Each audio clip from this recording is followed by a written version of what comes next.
భూమిపై ఇంద్రుడు పిలిచెరా, వరుణ వరదై పలకరా, ఆకాశాన్ని ఇలదించరా కురిసేవానగా.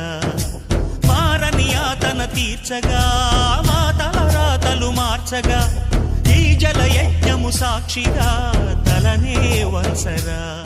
మహారాజు తాని సమిధల్లె మారి నిలువెల్లా వెలిగెరా, భోగాన్ని విడిచి త్యాగాన్ని వలచి తాపసిగా నిలిచెరా.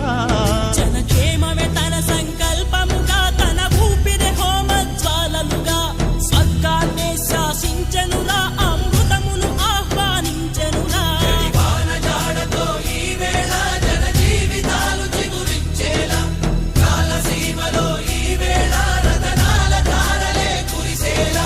కల్లు కల్లు మని సిరిము వల్లే చినుకే చేరగా, జల్లు జల్లు మని పులకింతల్